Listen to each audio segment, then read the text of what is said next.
ka yɛrɛ kɛrɛkɛrɛ ni kanu ye kanu ka di Alahu Taala ɲɛ a y'a dɔn k'a fɔ danfɛnw tɛna se k'ale kanu ka s'a dan na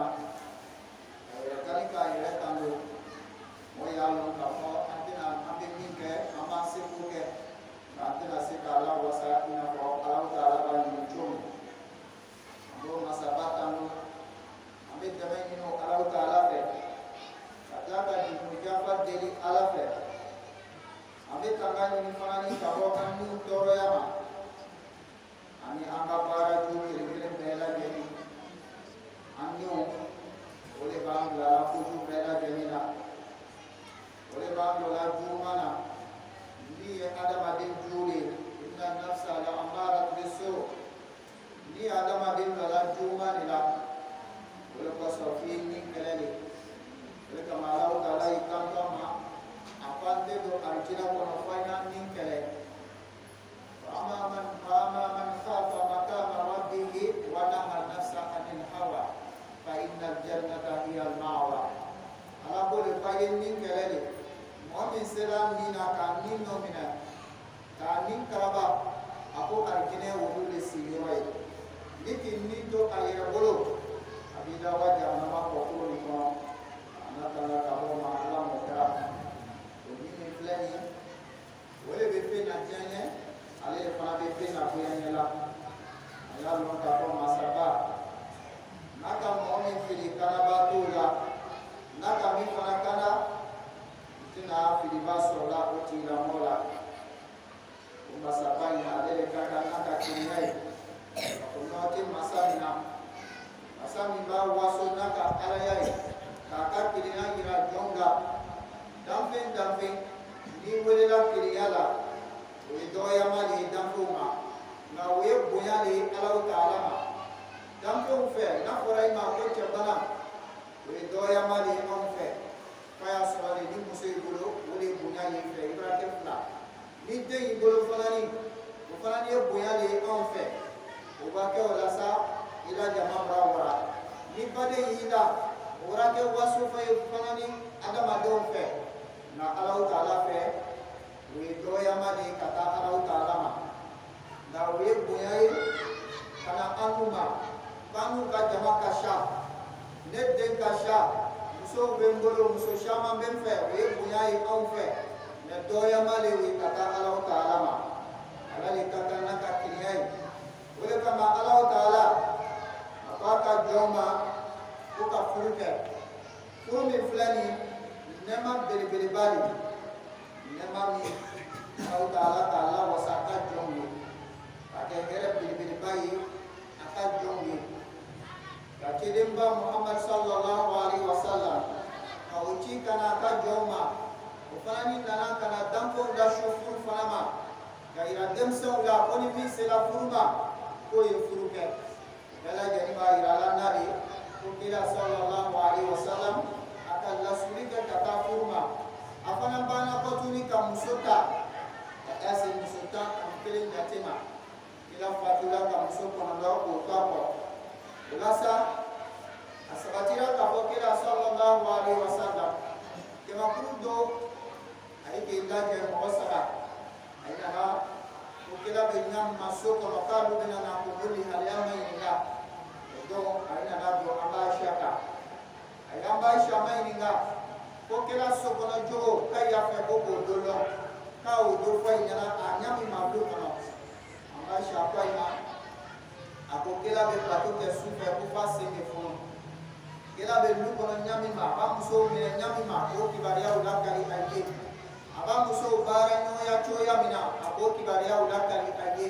tuma min a ye k'o mɛn a ye ko nin de danfɛn bɛɛ yɔrɔ fisama tɛ yen o bɛ si a ɲɛna Ala bato la a fana ni b'a ka musow minɛ cogoya min na minɛ cogo ɲuman la a ko anw ni o anw de ka kan n'o ye ka tɛmɛ o kan sabu Alahu Taala b'a yafa o juruko bɛɛ lajɛlen na ne y'i kanto k'ale yɛrɛ ale tɛ su lasi kɔnɔ tun ale bɛ tile bɛɛ lajɛlen su de sa fo ka taa saya sa ma don dɔ kelen fana y'i kanto ale yɛrɛ tɛ su seli dabila o kɔ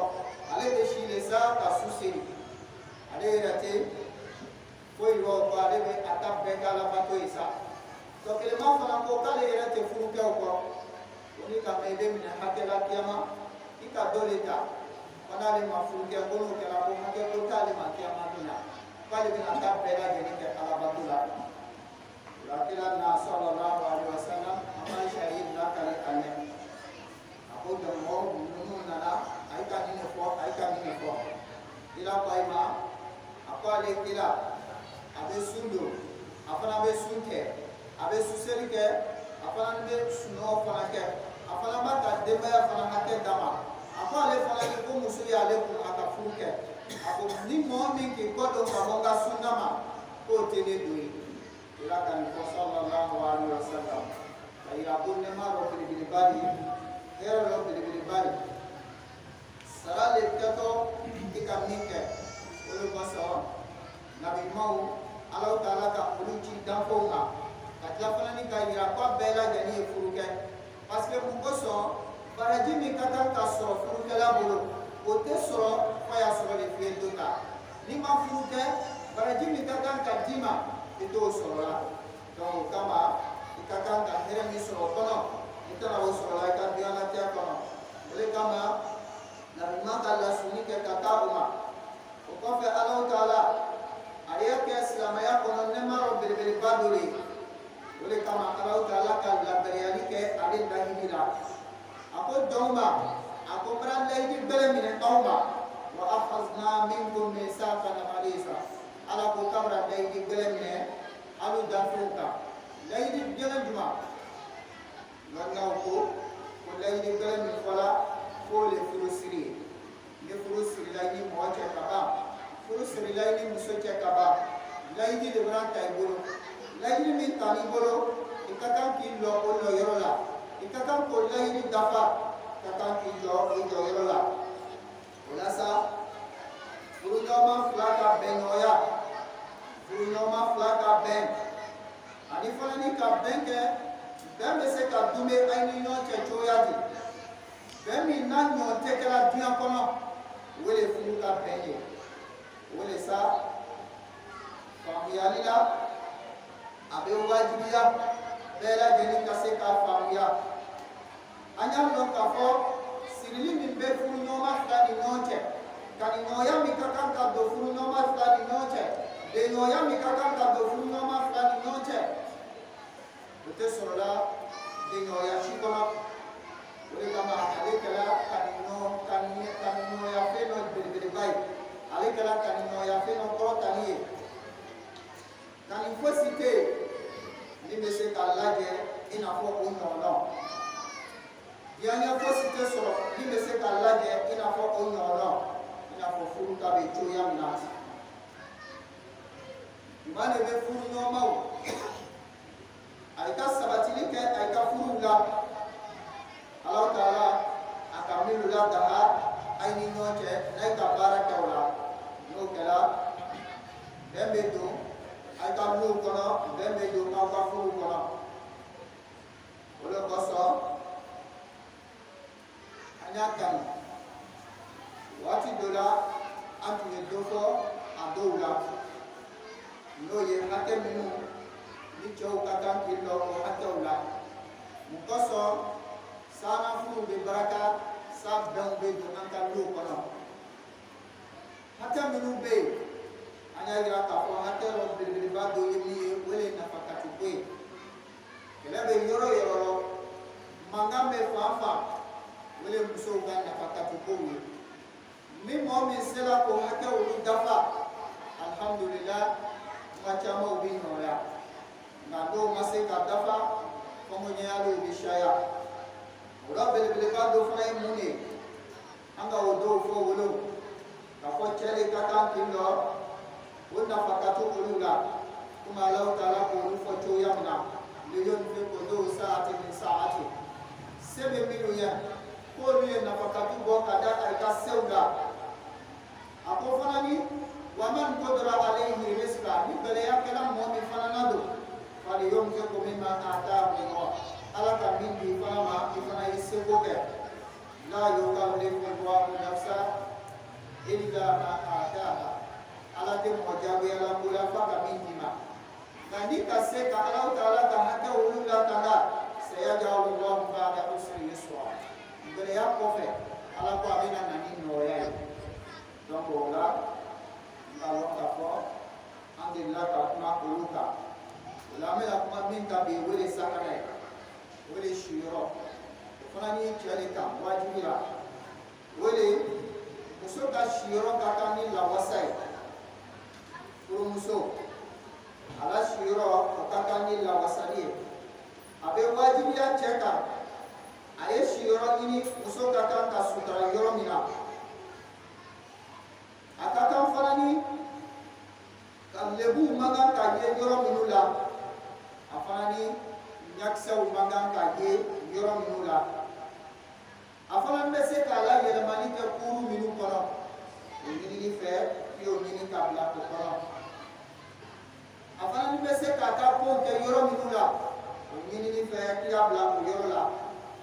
a n'a ka minɛnw bɛ se k'a lakana fan min fɛ i y'a bila o yɔrɔ la o de kosɔn Alahu Taala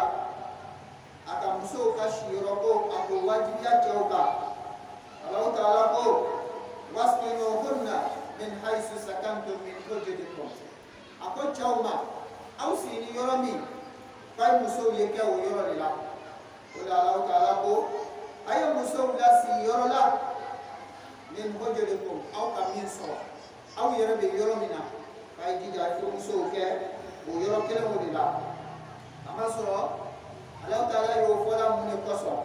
muso ka siso o ye muso ka pale de muso ka siso o y'a ka bɔnba de muso ka siso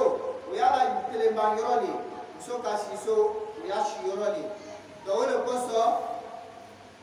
Alahu Taala ko musow ma wakarna fi buyutikunna ko musow ye sabati a ka so kɔnɔ n'a dɔ fɔla ka sabati yɔrɔ la a ye kɛ yɔrɔ de la mɔgɔ bɛ se k'a lamaga yɔrɔ min mɔgɔ bɛ se k'a lafoli yɔrɔ min mɔgɔ bɛ se ka sigi yɔrɔ min mɔgɔ bɛ se ka teleba yɔrɔ min mɔgɔ bɛ se k'i ka hakɛw lataga a yɔrɔ minnu la mɔgɔ bɛ se k'i ka fɛnw lamara yɔrɔ minnu la Alahu Taala ko k'a ye bila o yɔrɔ olu de la donc o kosɔn ninnu bɛ ɲini cɛw de fɛ n'Alahu Taala ko nɔgɔya mɔgɔ min ye Alahu Taala ko tɛ mɔgɔ jagoya la i seko y'o de kɛla n'i bɛ se fana ni ka fɛn minnu bila bon kɔnɔ n'olu fana bɛ se ka bon latanga i bɛ se ka olu bila sigifɛnw b'o la ɲɛnajɛfɛnw b'o la so kɔnɔ fɛn minnu ni mɔgɔ bɛ se ka tele i ɲɛnajɛla fɛn minnu la n'olu fɛn fɛn bɛ se ka ladaga i bɛ se k'o dɔw ladon so kɔnɔ i b'o ɲini n'o bɛ nɔgɔya mɔgɔ min ma o la sa nin kuma nin bɛ mun de yirala an na an bɛ waati minnu kɔnɔ a bɛ concerner la aventureux kan kosɛbɛ taamalaw voyagekɛlaw minnu t'a la san 10 san mugan a tɛ bɔ sen la musow bilani de musow sigini de dɔw yɛrɛ bɛ weleli tɛ o n'a musow cɛ an b'a f'i ɲɛna balimacɛ i t'a la harijɛ ɲini de la i t'a la denbaya ka nafolo ɲini de la i t'a la denbaya balo ɲini de la i t'a la musaka ɲini de la n y'a dɔn k'a fɔ muso dɔ de bila n'i kɔ a bɛ waati min makɔnɔna a bɛ saba ma a caman bɛ laban tɔɲɔ de ma a caman bɛ laban juguman de ma bi caman de kɛra bi musow tɔɲɔna an bɛ taa olu caman de ye tiɲɛni bɛ taa bɔ olu kɔfɛ o kɔfɛ sisan i bɛ cɛ kelenw kan mɛn k'a t'o fɛ o kɔ i banni kɔfɛ san 10 san mugan sigila donc nin ye tɔɔrɔya de ye musow kan o de kama Alahu Taala ko an ma k'i sigi nin yɔrɔ min i muso ye kɛ ye waskinuhunna min haysu sakantum a ko i ye yɔrɔ min i muso ye kɛ ye an tun y'a faamuna fɔlɔ la n'a tun fɔla ko a kɔ kan faw tun peresela ka denw di faw tun peresela ka denw di kabura wa farajɛla an bɛ waati min na bi n'a i bɛna furufuru siri an bɛ waati min kɔnɔ bi a y'a jateminɛ kosɛbɛ ni min bɔla i den kɔ n'a ko a sigini bɛ kɔ kan a y'i jija i y'a fɔ a ɲɛna o ne den bɛ d'i ma silamɛya ni kira ka sunna de kan nka i jija i ye yɔrɔ min na a ye wayi a caman de b'a kɛ doni ye bangebaaw yɛrɛ ma caman de kɛra tɔɔrɔ ye bangebaaw ma a caman de b'a kɛ sɛgɛ ye bangebaaw ma muso bɛ to ale ka du kɔnɔ jɔnya la abe to ale ka lu kono bara ni ala jaire ti hila fi donc aya lo ka fo silama ye mingiri wole ye yoro mi e muso e ke o kama amen wele da tamala wiye amen wele da aventure wiye amen wele da kokata la wiye aya ba ika muso do le to ya ado yera mi kuma jini to ya kata muso bra fuye ita yo ko abada atena tu muso mi yewe afana tayira ko bra do breta ele sini ya ko jeye o shama la bana munema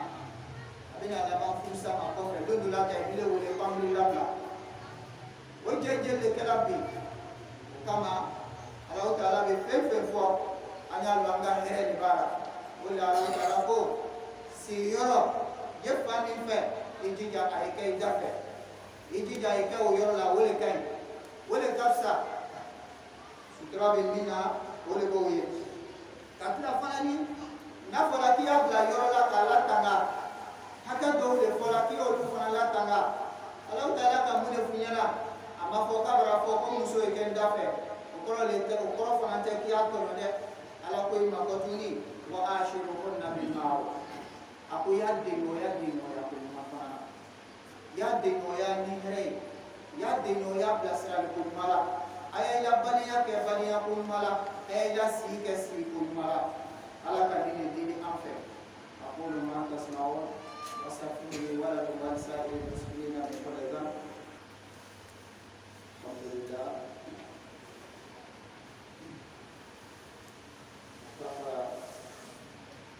subhanahu wa ta'ala nahmaduhu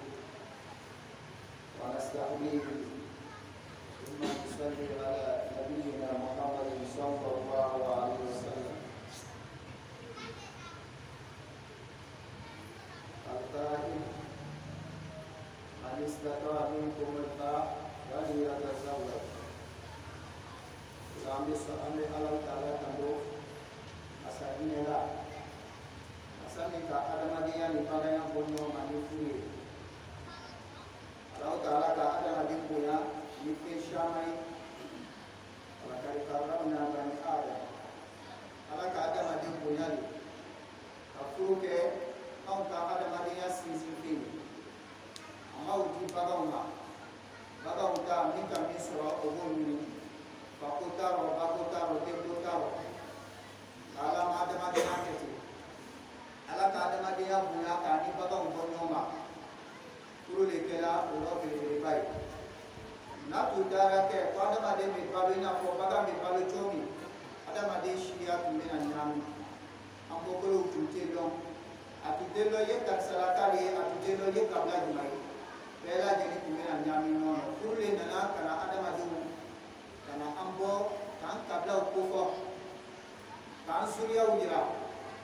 kan boyro ira kurle nana wala sabati aibe wala fana ko horo kurle nana wala sabati ibe wala fana ni ko yara wolo kurle nana kana wala sabati do kama kuri ala nabiyya wa ko bile bali ko kuro lu be la sabati ni ko minye wanyangi janye wulu kuna nakanga ala ko ni la wanya ide noya kumala anya bara noya kana muso ye bara ni ko noya mala anya kuma ma faife afana ya mina ko maro anya mine ko ba dila ma choya mina kafanya lo ka ko bela gani mai ni ka to ikanda inna muso na bedima abedima ni kuma kan dole abedima ni ka dina le abedima ni ka islamaya le abedima fana ni ye hakilima le abedima le ye mosebe le donc ijija wo jiya mi be layro yo jiya fa yo loyro fa yo plasifa wole bato ika adama dia bere ya ubi toma lokoso kanye si yoroni koka ay blay ay fana de bla yororo takla kay debu ala kan bela jeni fo sabu fo kiya bla bumono ye shigiro dama ama fo kiya toro fana bo kono ide ala ma fo ti ala ko le la ko turi wa shurun na bil ma'ruf aku ye de yo ya ma ke dai fana ya hakisi ya jususma do ni bela gani ni kyofe ala so na mena muso ka hakke menu be chauka nanga dofo amina banka muso fana hakke mi be chau ya fana ka sabala kan mbele fo hakke be chau fana nya muso ka ala ko fo hakke do fana be muso nya chauka wanya lo ka fam bela geni be ta hakke be o dafa do kalanga fu be sabati akadi bela geni ye muso dafa ni ne fu akadi cherdenya ye muso kamali ya tule fu muso mi dafani kiyo le so muso mi ka dafani ya dafani kiyo le so afana kadi chawu ye muso fana ye afana ye che dafani ne so dambera geni be ngana mu ko anya lo ka fo ala kelim keli dafani adama de nashiro kasha bela geni ya lo ka fo amblani ne kwani no dafa wala Allah taala ko aka cheni musodan na mu de koso sambe se kanyo nyana fimbo Allah taala le ka adama de udam aka chekele pele dan folo o kala adam ye o ka fa Allah taala na mu ni dan ko fe ni ka fo kala Allah taala kindini ka soro ka fe do dan wala ina fo ala ka dali aw konale yana fo ka rake Allah taala fala fe male kwake Allah taala bana ka fe min jatemine no ka kan ka nyana fimbo chela no ka kan ka che sutra no ka kan ka keni che no lu ka kan ka ina da maria ke no fe ala ma o ke fingere ala ka o ke musuli kama abana fanani aka che dan ka bo dogolo la amason ka muso dan ka bo la de ankara na fo kama bo yoro keli aya dan fana ka bo yere faskulo la kamtiya koso yallo ka fay dole yallo ka fi nyondole wala la ka dan ka fay krati brasa kulla wala kira be sallallahu alaihi wasallam ako muso dana ka bo femba fen kurni lo adana ka bo brasa kulla lo ako ni bini makunya na ekli makunya lati ngani ko kufia telene ako ibina akari akiba kari akaru na to kuni patawabuna wole afu musabi donc kama anya lo cheo muso ya dole muso yi fanani ande nole muso ya sinole ana cheya manga ka gira koruga amanga kana kamera ya gira koruga anya lo faskolo dole anya lo ayira dole anya lo kaka ko lumina ko malila ni islam ya ka sirai wole kama kila sallallahu alaihi wasallam amuso site ni ka jingero swala ila ni muso chama fu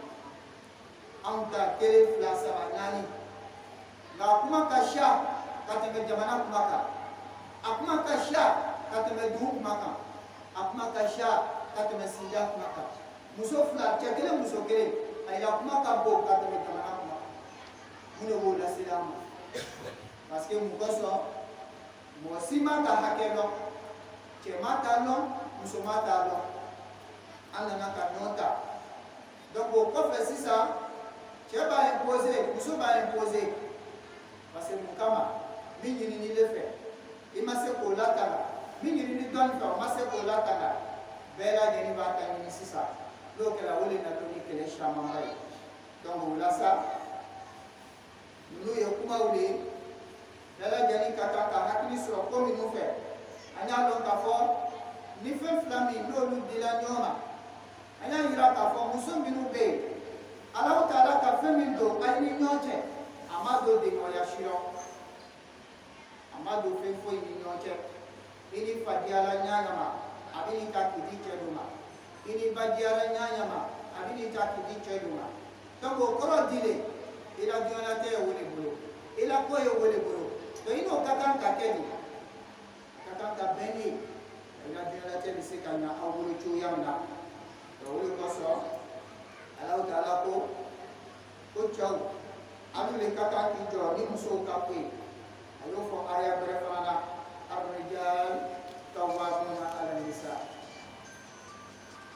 بما فضل الله بعضهم على بعض وبما أنفقوا من أموالهم فالصالحات قانتات حافظات للغيب بما حفظ الله. Allah Ta'ala ikanto ma ayat berfalana aku jauh antumul kawamun alule kata kallo ni musuki ar-rijalu kawamun ala nisa ala ko jauh alule kata kadeli musuki mula koso ala ka responsibility aka kadi chema ala ko ala kama ako mukama bina fadala Allah ba'du ala ba'd ala ko unga doile fisaya doile ka dobla doile jama kala chocho for nyamole kala Allah Ta'ala ka responsibility di chema uyorola ka kuma kan di chema alele ka kan ka kuma muso ya lame madama nay mai lo ala sosoko la Allah Ta'ala ko akon ka ubuya di aima o kato mu de koso wa bima anfaqu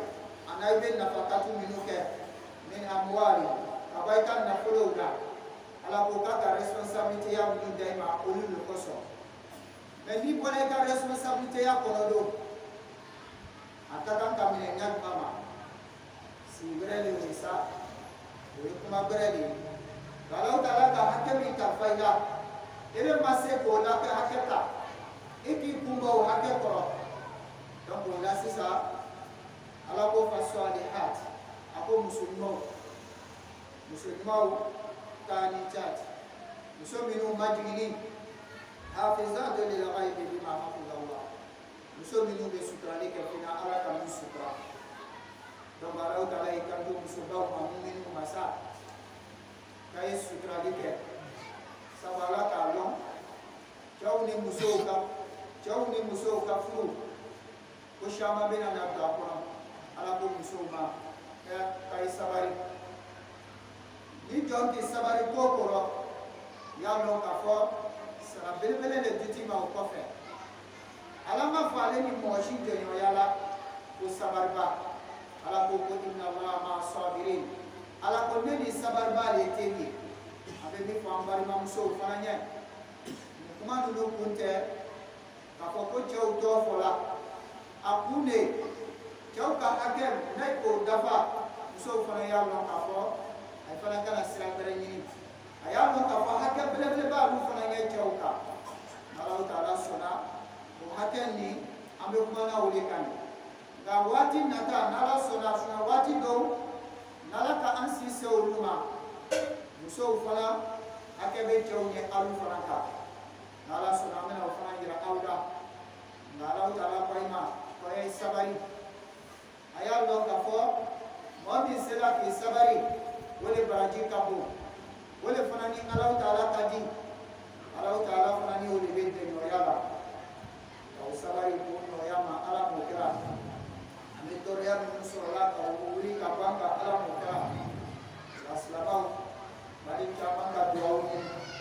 Allah Ta'ala diri ka kana ami anaga kami ka wuri ka bo ala mo kira ngo minu banga toria minu banga amina ko minu banga ala ke kapela jerumuri kapang ala mukra bari minta ala kama yoga ala kara yoro ina ala mukra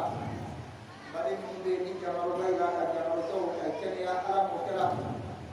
abade mindu fanande dolu fanande lonni na lonni na fa di wolu ma ala mukra lonna ko bande do ala mukra ade mu ka dina do kam ni ko ala mukra so to kan dasma bawi ala mukra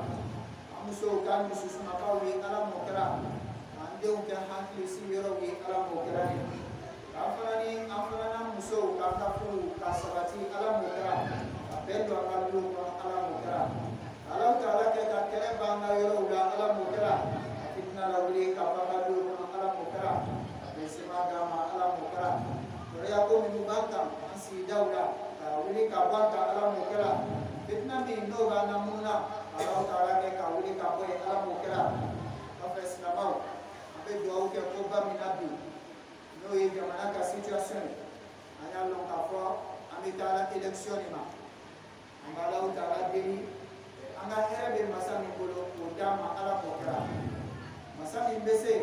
anga jamana la tanya ko masa dama ala ko kra masa min fana be hina silama ula ko dama ala ko kra lama be hera sura min bolo ko masa dama ala ko kra jamana ya be kaba min ye ko masa ko dama ala ko kra election be nalani ka fitna ka mabe ala ko kra isa fitna ko bela gani ma ala ko kra kuma shama ka mabe ala mo kera ka kami mena nake ka mo nyuma di ni mena jamana ni ta ala mo kera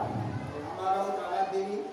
kuma minu ka be jamana ko no ala ke ka fitna ni ala sa ala mo kera kirabu minu be wulila ala ke ka kirabu ni dan sira ala mo kera kira minu be nake ala ke ka kira minu wuli ka boy ala mo kera kullama awqadu naran afa'a Allah kullama awqadu naran afa'a Allah kullama awqadu naran afa'a Allah matuma ni fitna wulila ala ke ka ala sa ala mo kera matuma nay ka fitna la do ala ke ka wuli ka boy ala mo kera yangu ya ni hasil ya minu be jamana ko ala ta ka ba ala mo